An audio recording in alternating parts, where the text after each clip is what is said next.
이삭이 나이가 많이 들어서 눈이 어둡고 잘 볼 수 없게 되었습니다. 죽음이 가까운 줄로 생각을 하고 큰아들 에서에게 축복하기로 마음을 먹게 되죠. 큰아들 에서를 불러서 사냥을 해오도록 명을 내리고 별미를 만들어 오라고 합니다. 맛있게 만든 음식을 먹고 마음껏 축복해 주겠다는 것입니다. 만일 리브가가 아니었다면 이삭과 에서의 이 은밀한 거사는 순조롭게 진행이 되었을 것입니다. 그러나 이삭의 계획을 눈치챈 리브가는 둘째 아들 야곱과 모의를 하게 되죠. 엄마 리브가가 맛있는 음식 만들어주고 둘째 아들 야곱은 그걸 들고 아버지에게 들어가서 아버지에게 대접해 드리고 그리고 축복을 받는 것이었습니다. 눈이 어두웠던 아버지 이삭을 속이고 축복을 가로채게 되죠.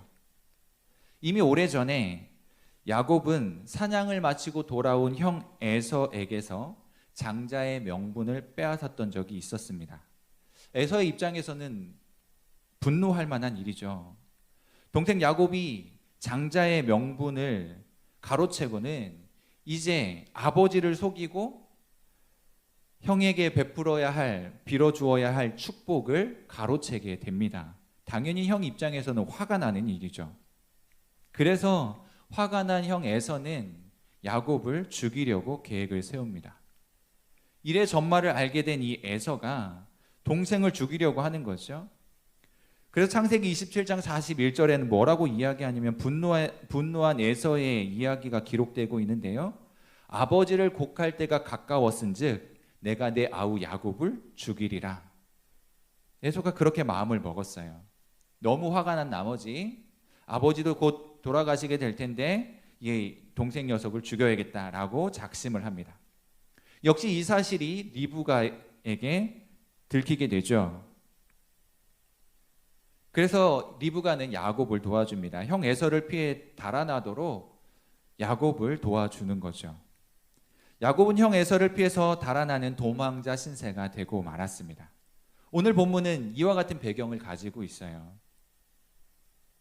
야곱이 가나안 땅 브엘세바를 떠나 하란을 향하여 갑니다. 그것이 28장 10절에 기록되어 있는 내용인데요. 가나안을 다 벗어나기 전에 한 곳에 도착하게 됩니다. 그리고 거기에서 정말 놀라운 일을 경험하게 되죠. 그리고 그곳에서 변화를 맛보게 됩니다. 그곳 이름이 옛성으로 루스라고 하고요. 야곱은 그곳을 베델이라고 명명하였습니다. 야곱은요, 인생을 잘 살았던 사람일까요? 지금 상황을 들여다보면 그의 인생이 그렇게 잘 산 것만 같지는 않습니다. 그렇게 평탄해 보이지도 않죠. 잘 살았다고 하기에는 뭔가 부족한 면이 있어 보입니다. 형을 속인 야곱은 지금 도망자일 뿐입니다. 우리가 잘 알고 있는 것처럼 에서와 야곱은 형제이죠. 그것도 쌍둥이입니다. 나이 차이가 얼마 나지 않아요. 간발의 차이로 형이 되고 동생이 되었습니다. 사실 우리로 치면 나이 차이가 없는 거죠. 야곱 입장에서는 간발의 차이가 그렇게도 억울하고 한탄스러운 일이었어요. 둘째라고 하는 서러움을 늘 가지고 있었을지 모릅니다. 항상 형이 되고 싶은 그 그리움을 가지고 살아갔을지도 모르죠. 늘 야곱의 마음에는 그것이 있었어요. 야곱 증후군이라고 할 수 있는데요. 늘 1등이 되고 싶었던 거예요. 장자가 되고 싶었던 것입니다. 항상 높은 자리에서 차지하고 싶었던 거예요. 그 자리에 대한 욕심을 가지고 있었어요. 그래서 야곱의 마음 한편에는요, 항상 형이 그리운 거예요. 형의 자리가 탐나는 것이었습니다. 장자의 명분을 늘 마음에 두었던 것이고요. 그러다가 기회가 왔어요. 배고픈 형에게 한 그릇 팥죽을 주고 장자의 명분을 차지하게 됩니다. 정신 차린 에서가 어떤 마음이 들었을까요? 배가 고파 내가 지금 죽을지도 모르는데 장자의 명분이 무슨 소용이람, 이러면서 장자의 명분 네가 가져라, 나는 팥죽을 다오. 그래서 떡과 팥죽을 먹고는 그런 일이 벌어졌는데, 그거 맛있게 먹고 나중에 정신 차린 이 에서는 어떤 마음이었을까요? 후에 아버지에게 이 사건에 대하여 말하기를요. 창세기 27장 36절에는 그렇게 이야기하고 있어요. 야곱이 나를 2번이나 속였습니다. 전에 나의 장자의 명분을 빼앗았고 이제는 아버지를 속이고 내가 받아야 할 축복을 가로챘습니다. 라고 이야기하는 거죠. 야곱에 대한, 동생에 대한 불쾌감이 고스란히 녹아져 있는 대목입니다. 첫 번째는 장자의 명분을 빼앗았고 그때 어리둥절 그냥 넘어갔지만 매우 분노할 그런 일이었다는 거죠. 두 번째, 아버지의 축복을 가로챘기에 또다시 화가 났습니다. 이쯤에서 좀 의아한 것이 있죠. 장자의 명분을 어떻게든지 간에 야곱이 차지했습니다. 그리고 형도 속이고 아버지도 속여서 축복까지 가로챘습니다. 그런 정도 됐으면 좀 형통해야 되지 않을까요? 그렇게도 그리워하고 바랬던 장자의 명분도 얻었고요. 차지하고 싶었던 축복도 가로챘습니다. 그럼 형통해야 되잖아요. 좀 잘 사는 것처럼 보여야 하잖아요.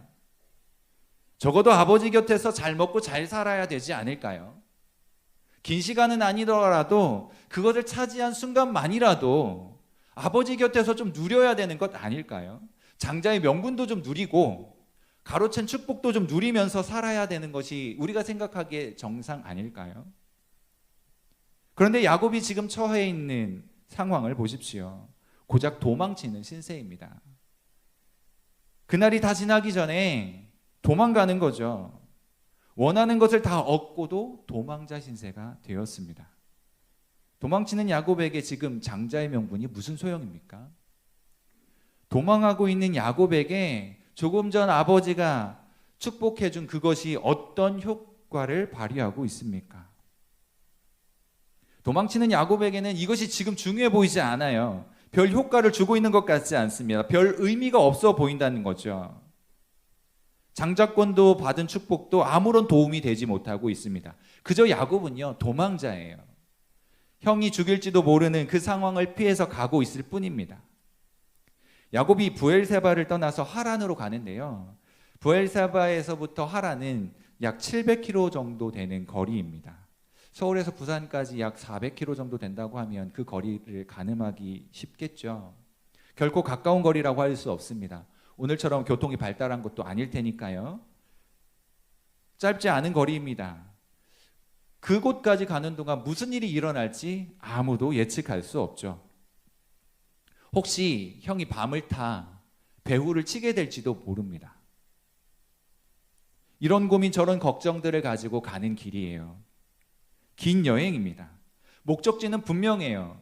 어머니 리브가가 가라고 한 곳 하란까지 갑니다. 외산촌집까지 가는 것은 목적지 분명한데 그곳에 무사히 도착할 수 있을지는 야곱도 모르고 아무도 모르는 거예요.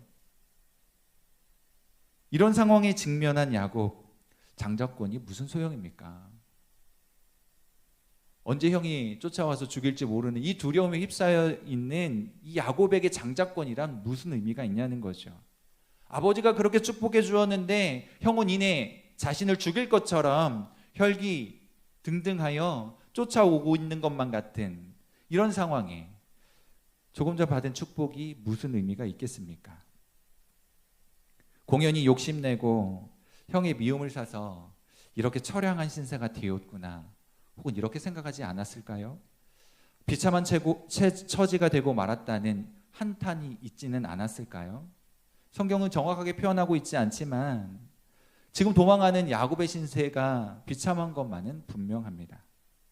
이것이 야곱의 젊은 날의 모습이거든요. 장자가 되고 싶어서, 아버지의 축복을 차지하고 싶어서 그렇게 혈안이 되어 있었고 어떻게든 두려운 마음이 있기는 했지만 그것을 차지하기 위해 혈안이 되어 있었어요. 이렇게 젊은 날을 보낸 야곱, 이제 어떻게 하면 될까요? 도망자 신세에 놓여져 있는 야곱, 어떻게 하면 될까요? 야곱이 한 곳에 이르렀을 때 해가 졌습니다. 해가 졌으니까 밤이 된 거죠. 야곱은 지금 밤을 맞이했어요. 밤은 편안하게 쉼을 취해야 하는데 도무지 평안한 시간일 수 없습니다. 오히려 두려움이 가득합니다. 떨리는 가슴, 두려운 마음이 엄습해서 고달플 수밖에 없어요. 밤은 왜 이리 깊은지 한숨만 내뱉게 됩니다. 쉼을 좀 취하고 싶지만 쉼을 얻을 수 없어요. 언제 쫓아오게 될지 몰라 잠을 청해보지만 불안합니다. 잠을 자는 둥 마는 둥 그러는 거죠. 그래서 야곱은 지금 돌베개를 메고 자고 있습니다. 결코 편할 수 없는 상황이고요. 형이 쫓아오고 있을지 없을지도 모르고 두려운 마음에 사로잡혀 있습니다. 그게 지금 야곱이 만난 밤이라는 거예요. 시간적으로도 밤이었지만 심정적으로도 밤을 보내고 있습니다.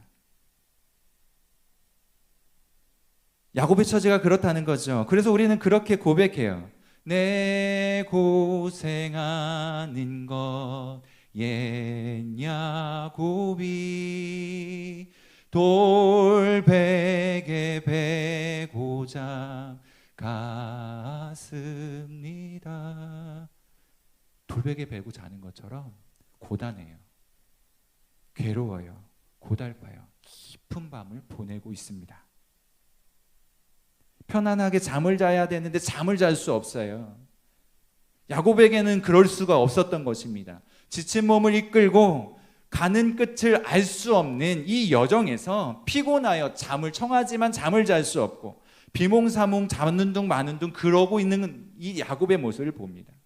그야말로 고달픈 밤, 깊은 밤을 보내고 있어요. 사랑하는 여러분, 지금 이 야곱이 처지를 들여다보고 있는데요. 이것이 수천 년 전 야곱만의 이야기일까요? 요즘 여러분들은 어떠신지요? 마치 오늘을 살아가는 우리들의 모습처럼 느껴져서 더 측은하게 느껴지지 않으신가요? 마치 나의 모습인 것 같고 내 처지인 것 같아 안타깝게 느껴지지는 않으신가요?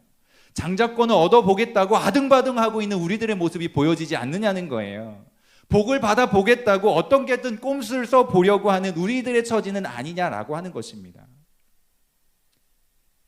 그 당시에 야곱이 그랬어요. 그러나 지금 야곱이 당하고 있는 모든 상황은요, 괴롭고 답답한, 잠을 제대로 청할 수 없는 깊은 밤이었습니다. 오늘을 사는 우리는 야곱보다 좀 나은가요? 밤에 잠 잘 주무세요? 자려고 누우면 고민이 먼저 앞서지는 않으시는지 모르겠어요. 왜 그런 일들을 당하고 있는 것일까? 진지하게 한번 물어보았으면 좋겠습니다. 우리들은 처지는 어떠한가? 그런 처지에서 우리는 무엇을 어떻게 할 수 있을 것인가? 사랑하는 여러분, 우리가 야곱의 이 모습을 보면서 반드시 기억할 것이 있습니다. 야곱이 처한 이런 기가 막힌 현실 가운데 놀라운 일이 일어났다는 거예요. 야곱은 상상하지 못했던, 예상하지 못했던 그 놀라운 일들을 기가 막힌 현실 속의 현장에서 경험하게 되었습니다. 무엇이 놀라운 일일까요? 무엇이 놀라운 경험일까요?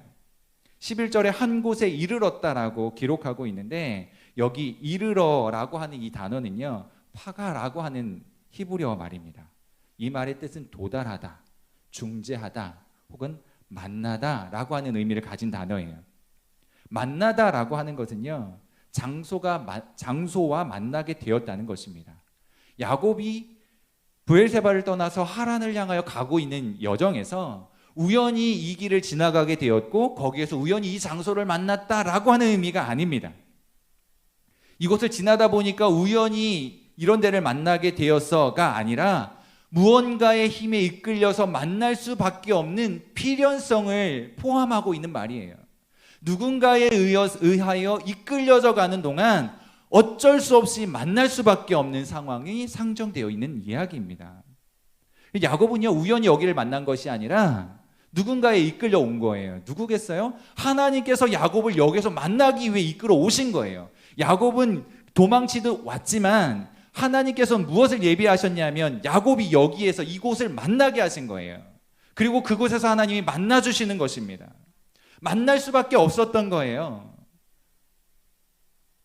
야곱의 인생에 새로운 변화가 일어날 놀라운 현장과 만남이 일어나게 되는 것입니다. 일은 분명히 하나님께서 하신 일이 틀림없습니다.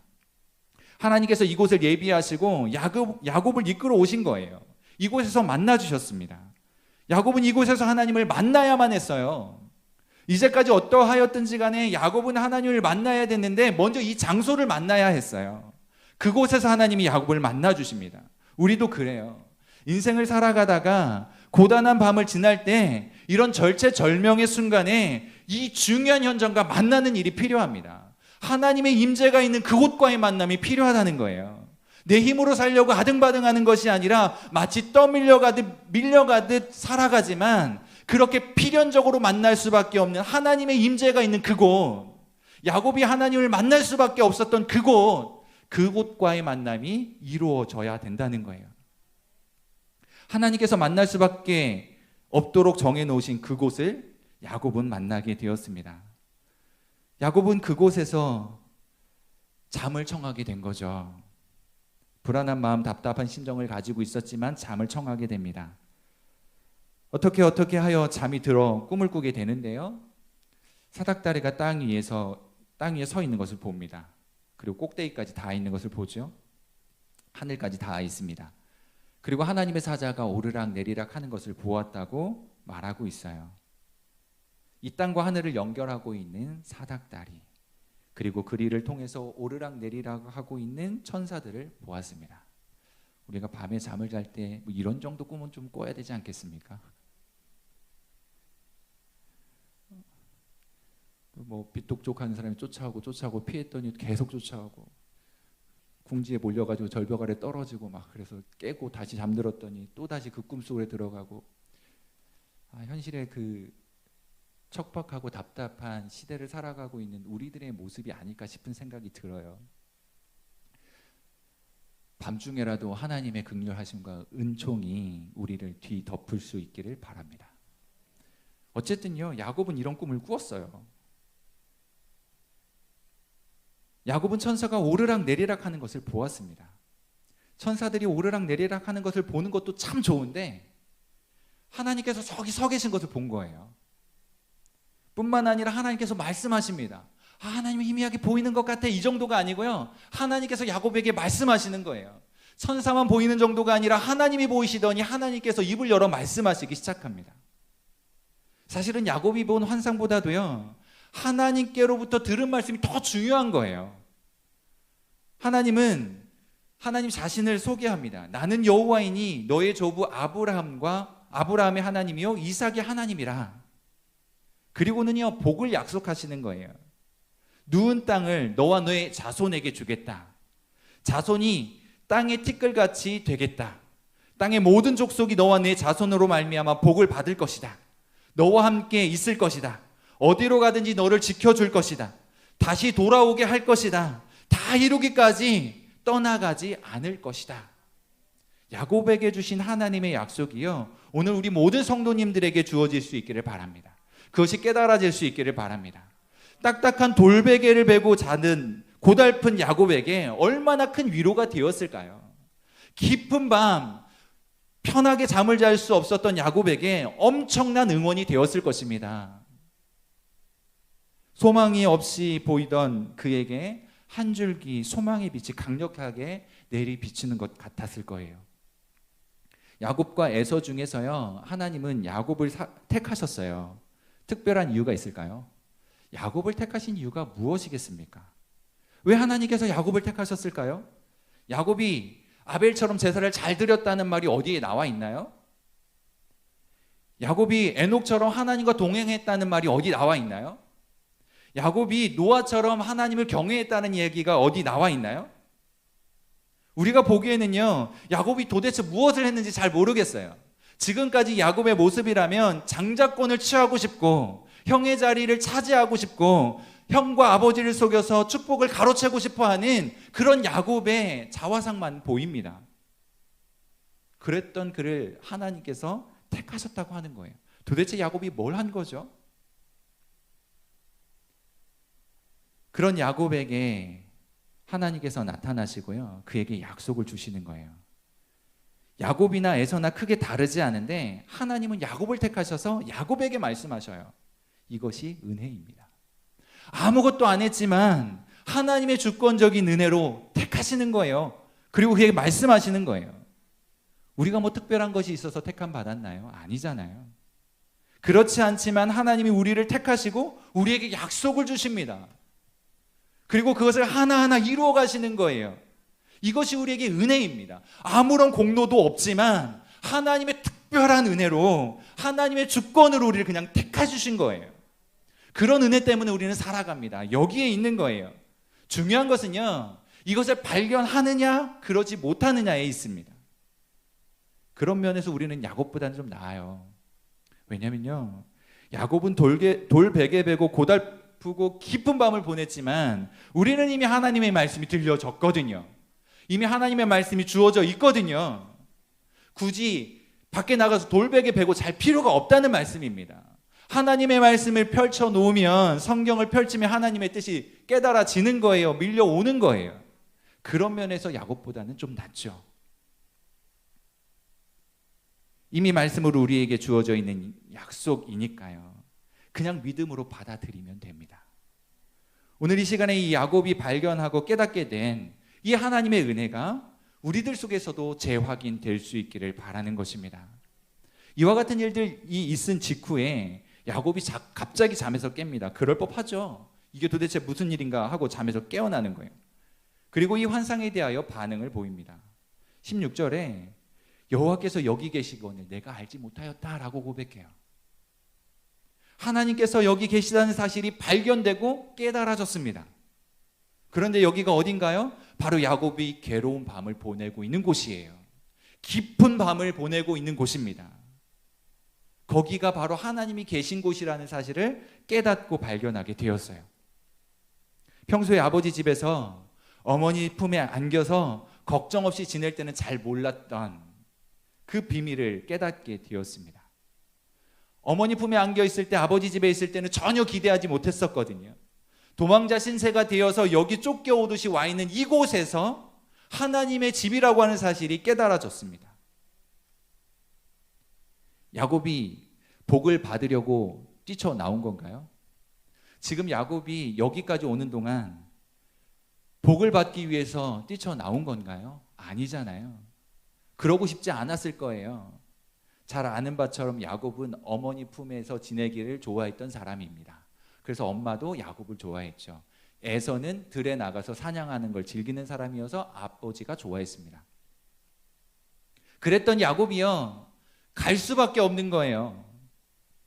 복을 받으려고 가는 게 아니라 이 한 목숨 부지하기 위해 쫓겨 도망가듯이 가는 거예요. 복은 고사하고 목숨이라도 부지해 보려고 도망치듯 나온 것입니다. 비참한 처지에서 놀랍게도 하나님을 만나게 된 거예요. 그와 같은 기가 막힌 현실 속에서 하나님의 임재를 경험하게 된 거예요. 편안한 집에서는 만날 수 없었고 경험할 수 없었던, 또 이해되지 못했던 그 일들이 하나님께서 이와 같은 상황으로 가게 만드시고 만나게 하셔서 그곳에서 비로소 깨닫게 되는 것입니다.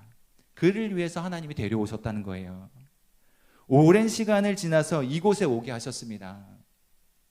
그리고 이곳에서 만나 주시는 거예요. 사랑하는 성도 여러분, 하나님이 이곳에 계심을 발견하실 수 있기를 바랍니다. 내가 하나님을 향하여 눈을 들어 우러러 볼 때 하나님께서 우리에게 말씀하시는 음성이 들려올 수 있기를 바라요. 인생의 고달픈 밤을 지내고 계신가요? 깊은 밤 속에서 잠을 제대로 청할 수 없고 좌불안석인 것처럼 그렇게 힘겨운 시간을 보내고 계신가요? 바로 그곳이 하나님을 만날 수 있는 곳입니다. 하나님을 발견할 수 있는 곳이에요. 집 떠나와서 어디론가 가야 하는데 목적지가 분명하지만 야곱은 그곳을 향하여 가지만 어디로 어떻게 가야 할지 몰랐어요. 그리고는 갑니다. 어머니 리브가가 분명히 가라고 했기 때문에 가는 거예요. 사람들에게 물어 가게 되겠죠. 마치 하나님과 상관없이 내 수고와 노력으로 인생을 살아보려고 하다가 쫓겨가는 것만 같아요. 야곱의 모습 속에서 우리의 모습이 보이지 않나요? 내 힘대로 살아보려고, 내 능력 의지에서 살아보려고, 내가 가진 것 기대서 살아보려고, 어떻게 하든 꼼수를 부려보려고, 노력해보려고, 그래서 얻어보려고, 그러다가 지치고 치여 쓰러질 것만 같은 비참한 처지에 놓여있는 것 같은 그런 모습이 우리의 모습은 아니냐 하는 것입니다. 어디로 가야 하는지는 알아요. 나름대로 목표를 정하고 갑니다. 근데 어떤 길을 가야 할지 아는 사람 별로 없어요. 야곱은 그 밤에 하나님을 만나고 고백합니다. 여기가 하나님의 집이구나. 하늘의 문이로구나. 그곳이 어디입니까? 하나님의 임재가 있었던 곳. 하나님이 야곱을 만나 주셨던 곳. 하나님과의 만남을 갖고 보니까요, 인생이 달라지는 거예요. 축 처진 어깨로 고달픈 밤, 깊은 밤의 정점을 지나고 있던 이 야곱이었지만 하나님의 약속을 받고 하나님을 경험하고 보니까 달라지는 거예요. 그래 힘이 나는 거죠. 이것이 기적입니다. 얼마나 놀라운 일이에요. 여러분 잘 생각해 보십시오. 야곱의 상황이 달라졌나요? 상황은 안 달라졌어요. 카톡 문자 온 거 아닙니다. 나 이제 더 이상 힘들어. 너 안 쫓아갈 테니까 맘 편히 살아라. 이런 문자 온 거 아니에요. 여전히 형은 언제 뒤에 와서 급습할지 모릅니다. 불안한 마음 여전해요. 그러나 하나님을 만나고 보니 이곳이 하나님이 계신 곳이라고 하는 사실을 깨닫고 보니 내가 어디로 가든지 하나님이 함께하여 주신다는 사실을 듣고 보니 용기가 나는 거예요. 그래서 삶이 달라지는 거죠. 이것이 기적입니다. 그래서 우리는요, 하나님의 임재를 경험해야 돼요. 하나님이 함께 하신다는 사실이 고백되어져야 되고요, 발견되어야 하는 것입니다. 하늘에서부터 이 땅까지 연결된 사닥다리가 보이지 않아도, 천사가 오르락 내리락 하는 것이 보이지 않아도요, 하나님의 약속의 말씀이 시시때때로 우리 가슴속을 울리고 우리의 영혼을 이끌어가고 일으켜 세울 때, 그때 우리의 삶은 달라질 수 있습니다. 가슴을 타고 흘러 들어와야 되는 거예요. 우리의 영혼에 하나님의 말씀이 선포되어야 하는 것입니다. 그런데 한 번이라도 여호와가 과연 여기 계시거네, 내가 그것을 몰랐구나, 그런 적 있으세요? 아, 두렵도다 이곳이요, 이곳이 하나님이 계신 곳인데, 그렇게 고백해 본 적 있으세요? 깊은 밤인 줄만 알았는데, 고달픈 시간인 줄만 알았는데 그곳에서 하나님이 만나주시는 거예요. 이것은요, 이성과 논리로 설명이 되지 않아요. 어떤 사람들은 하나님을 알지 못한 채요, 하나님을 경험하고 그 위기와 깊은 밤의 순간에도 두려워하지 않고 당당하게 서는 사람들을 보면서 뭐가 그렇게 좋아서 그렇게 당당하고 무슨 힘이 나서 그렇게 사느냐라고 따질지도 모릅니다. 그러나 우리는 아는 거죠. 하나님이 나와 함께 하신다면 된다는 사실 말입니다. 이성과 논리로 설명되는 게 아니에요. 믿음으로 고백되어야 합니다. 하나님이 나와 함께 하신다는 사실, 나를 이끌어 가신다는 사실, 믿음으로 고백될 수 있기를 바랍니다. 아침에 야곱이 일찍 일어났어요. 그리고 베개 했던 돌을 가져다가 기둥을 세웁니다. 기둥은 기념비를 의미하는 거죠. 다른 것이 아니라 하나님의 집, 하늘의 문을 기념하는 것이었습니다. 어떤 우상을 의미하는 것이 아니에요. 꿈속에서 환상을 경험했고 했던 것은 잠깐 동안이지만 이 기념비는 영원히 남는 것입니다. 하나님의 임재는 지속되어야 되는 거죠. 우리가 경험했던 환상은 잊혀질지도 몰라요. 그러나 하나님의 임재는 날마다 계속되어야 합니다. 우리와 함께 하신다라고 하는 이 사실이 날마다 경험되어야 되는 거예요. 그리고 그 위에 기름을 부어야 합니다. 기름을 붓는다는 것은 제사의 의미로 이해할 수 있어요. 집을 떠나온 야곱이 가지고 있었던 것이 무엇이었겠어요? 그것밖에 없었던 거예요. 지금 야곱이 하나님께 드릴 수 있는 것, 그것으로 하나님 앞에 드리면서 헌신하는 것을 볼 수 있습니다. 우리도 그런 거죠. 날마다 하나님의 임재를 경험하고 우리가 가진 것으로 하나님 앞에 드려지는, 그래서 하나님과의 만남을 소중히 여기고 그 안에서 그 관계가 돈독해지고 두터워지는 그런 일들 속에서 용기를 얻게 되는 것입니다. 그것들을 날마다 경험하면서 믿음으로 살아가게 되는 거예요. 그리고 야곱은 그곳의 이름을 베델이라고 합니다. 베델은 그야말로 하나님의 집이라는 말이에요. 잘 보세요. 한 곳에 이르렀다고 하면서 처음부터 베델을 소개하지 않아요. 그냥 한 곳에 이르렀다라고 소개합니다.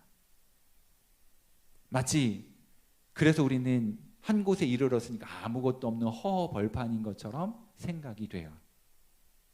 그런데요, 나중에 뒷부분에서 보니까 사실은 성이었다는 것을 확인하게 되죠.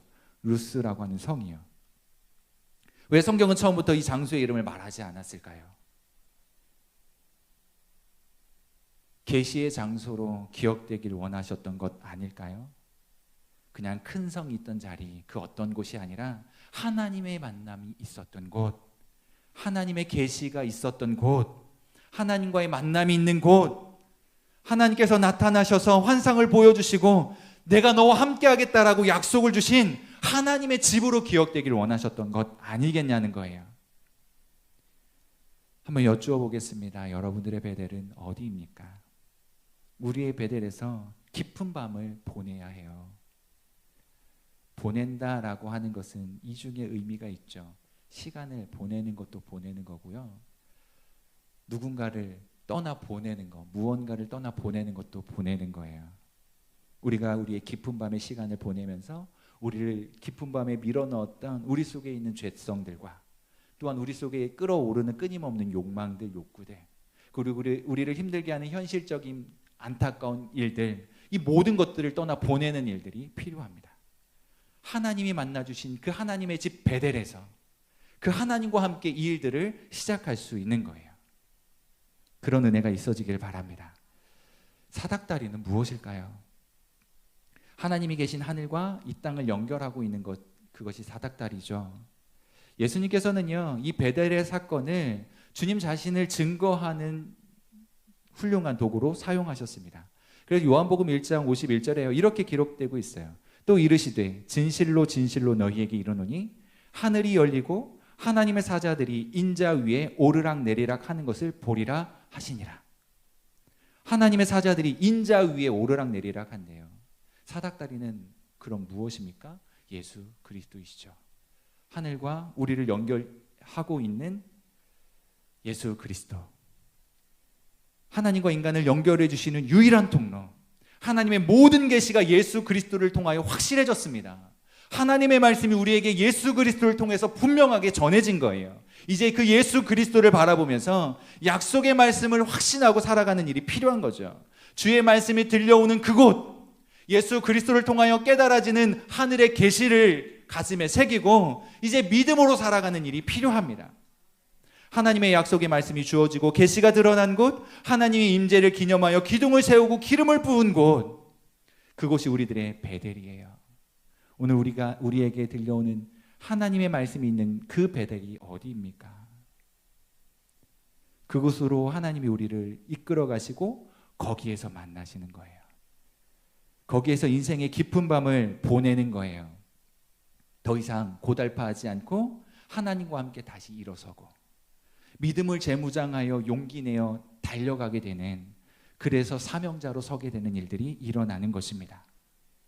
그런 우리들의 베델, 하나님의 집에서 인생의 깊은 밤을 보내고 주의 뜻을 위하여 힘차게 일어나 달려가는 그런 모든 성도님들 되실 수 있기를 바라는 것입니다. 그런 은혜가 우리 모두에게 있어지길 주님의 이름으로 축복합니다. 기도하겠습니다.